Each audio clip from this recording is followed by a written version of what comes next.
कभी ऐसा हुआ कि किसी सिचुएशन के बाद खुद से ऐसे बोला हो कि नेक्स्ट टाइम मैं ये चीज़ कभी रिपीट नहीं करूँगा, और हो सकता है उस टाइम पे मेरी इंटेंशन भी क्लियर हो, लेकिन जब नेक्स्ट टाइम वो सिचुएशन आती है तो हम सेम तरह की चॉइसेस लेते हैं, सेम तरह के रिजल्ट्स आते हैं, और उस मोमेंट पे हमें लगता है कि जब मुझे सब कुछ पता था फिर भी ऐसा क्यों हुआ। क्योंकि यहाँ पे प्रॉब्लम शायद लैक ऑफ नॉलेज नहीं है, प्रॉब्लम ये है कि मैं एक तरह के पैटर्न में फंसा हूँ। जैसे अगर हम जंगल में जाएं और एक ही रास्ते से बार बार जाना शुरू करें तो घास दब जाती है और एक पगडंडी बन जाती है, और फिर हम बार बार उसी रास्ते पे चलते हैं।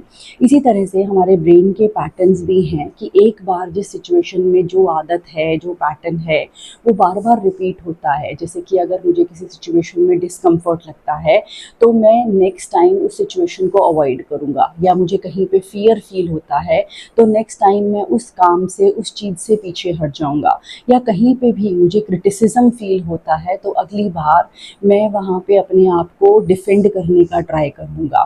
तो हो सकता है कि हमारी लाइफ में भी इंटेंशन तो नई हो लेकिन जो पैटर्न्स हैं वो बहुत पुराने हों।